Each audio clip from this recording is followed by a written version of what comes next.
My name is Eric Campbell. I'm an engineer with the Greensboro Fire Department. This truck is going to serve the citizens of Greensboro, North Carolina. It's going to replace a truck that's approximately 20 years old. It does more than just fill bottles on calls. It provides supplies for rehab. It also provides supplies for the guys whenever they're done with a fire to clean their gear with. We do a hood exchange. We have a hood exchange program in Greensboro. And so and we take all the hoods back and wash them whenever we're done with a call. This truck is Sutphen's first two-door cab that they made. This truck only has one person assigned to it for 24 hours. There's 3 shifts in the Greensboro Fire Department, so there's one person assigned for each shift. So we really don't need room for extra people when there's only one. We may have one person ride with us occasionally. So we made compartments. We put compartments back here to store like the gear for the driver. And we're kind of a catch-all truck. So we carry anything that might be needed within the fire department, like extra medical supplies, tools, you name it. So we just try to build as much space on this truck as we could, because it's hard telling at any point in time what we could be carrying or what we might be doing. All right, on this side of the truck we have large amounts of compartment space. We carry extra supplies for rehab. We do have occasions in the city of Greensboro where we have multiple calls at one time, so we stress rehab in our department pretty strongly.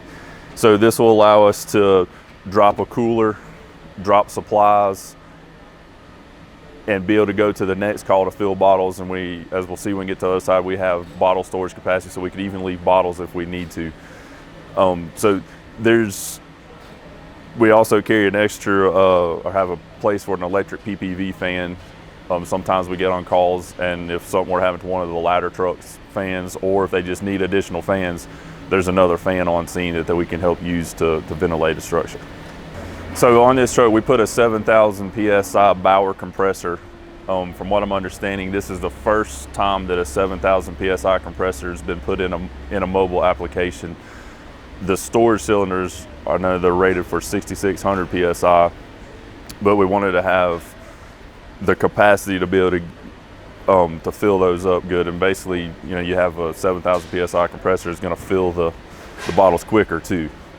When designing this truck, we try to make it as easy as possible to maintain things. For the filters for the compressor, SVI built us a slide out tray, so we can get to them, not have to climb up into the truck like we did the other one. We do have an onboard generator, obviously, to run a compressor, and we got an auxiliary power cord just in case something on scene needs to have electricity, and we're there and we can do that too. Because on this truck we try to get as close to the fire scene as possible, try to get close to the first in pumper, so that way when the guys come out of the fire, they can come here for rehab and get their bottles filled so they don't have to walk. So sometimes this truck ends up being the closest one for an electrical supply if it's necessary. And we're also in here, the straps you see here, we're planning on putting a table up. So if we need to put a table up, if it's a long incident, sometimes we have incidents that can run for hours and this truck's there. We're gonna have tables and chairs so we can put out. And as you can see, we have up above, we have the nice powered awnings that are gonna come out and provide shade, because sometimes we do have shade, sometimes it is raining, and it's nice to be able to get out of the weather to help everybody in the rehab process. Okay, on this side of the truck, you'll see that we have a toolbox. We do carry tools to do repairs, some minor repairs on SCBAs in the field, to work on the panel if we need to. We also, on this side, have a portable rack system, so when we get on scene on a call, you can put racks down on the ground that hold the SCBA tanks, so you're keeping them off the ground. And also you'll see a low pressure reel in there, and it's to fill up tires, you can fill up water cans on scene, or even run some air tools. There also is a high pressure reel that runs off the back that can fill the high pressure tanks on ladder trucks. If we're on scene of a fire and there's guys working in the aerial device, and the aerial device gets low on air, you can fill it. You can also fill, we have a regional response team that has a cascade system in it. You can take this truck to that station and fill the cascade system, or we have a USAR team that has high pressure bottles as well, and we can go fill those at the station so they don't have to try to drag it to our station to fill it. And you can see we have 14 bottles. There's 4 in this compartment and 10 in this compartment. Based off of our experience on the last truck, we didn't have this much storage capacity. We're putting this much storage capacity on there because on calls running 5,500 PSI bottles, it does not take long to run out of your storage. And the hope is that we're going to be able to be on scene and fill bottles quicker and more of them before our capacity goes down, and then we're able to keep up with what's going on. So on this side, you'll see that we have a 55 bottle storage capacity. There again, like I said, sometimes we get multiple calls, and this would allow us to drop bottles on scene for the guys that are on scene so they can fill, and then we can go to the next one. Then we move on down a little bit. We have 2 refrigerators here.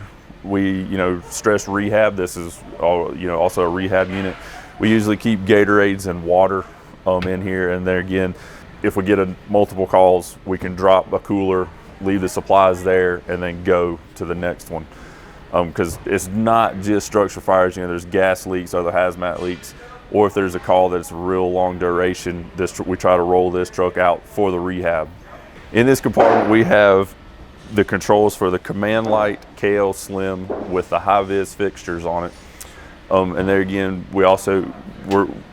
this truck is kind of built to grow in. We're gonna, probably on this side though, we're gonna actually have the, like I was telling about the program, like the hood exchange program. We're gonna carry our spare hoods and other decon supplies. We carry the baby wipes and stuff like that with us, and this will probably be all on this side, so when the guys come to get rehab supplies, they can change out their hood, grab the stuff to do a quick decon with. And then moving on up to this compartment, we have power. Up here, we're planning on putting a bank charger in for batteries for radios, because there is power in this compartment. And that way, there again, when we're on a long scene, sometimes we run out of batteries on radios, and all the trucks do not have chargers on them. This truck's going to be here. It's going to have the capacity to be able to charge the batteries as well. Okay, so on the front of this truck, you can see we put a blind spot mirror so we can see, because like I said, you're by yourself, and then you can see the front corner easier whenever you're turning close to things. We also added the cutout on the grill. We do have a lot of Sutphen engines in the city of Greensboro, and like I said, this will help people identify when it's pulling up on scene, that they don't get this confused with a Sutphen engine, that they can read mobile air.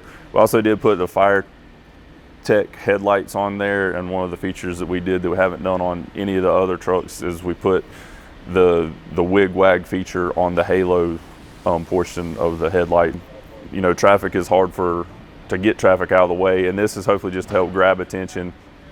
We made it to where the halos on these fire tech headlights would flash